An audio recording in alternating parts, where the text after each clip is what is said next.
Pour la énième fois, les dirigeants africains vont quitter leur pays pour se retrouver autour du président français Emmanuel Macron dans le cadre du sommet de la francophonie qui va se dérouler du 4 au 5 octobre 2024.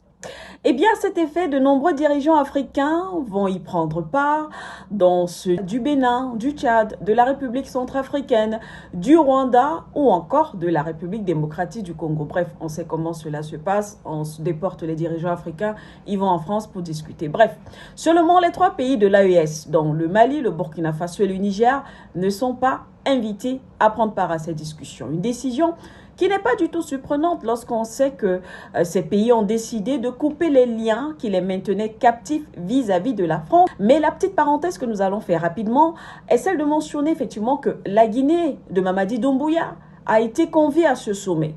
L'on sait que sa suspension de l'OIF a été levée en fin septembre dernier. On referme la parenthèse. À chacun, justement, de tirer ses propres conclusions. Ce sommet de 2 jours aura donc pour thème créer, innover et entreprendre en français. Entreprendre en français. Une façon encore de promouvoir la culture française, de promouvoir la langue française, de promouvoir les soft power françaises. Alors, qu'en est-il de l'Afrique? Que faisons-nous de nos langues? Que faisons-nous de notre culture?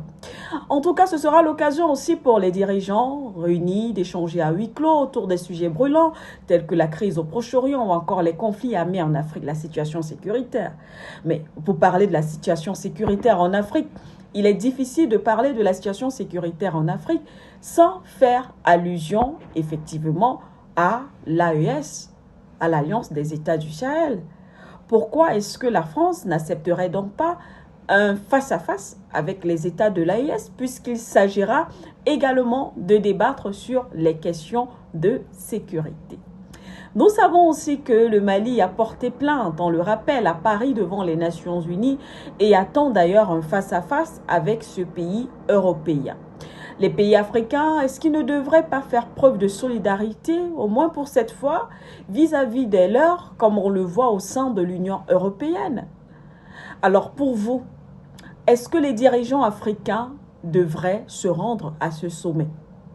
Est-ce une occasion de poser les véritables problèmes liés, pourquoi pas à la France, Afrique, comme le pensent certains, ou même la question essentielle, à qui profitent réellement les sommets de la francophonie?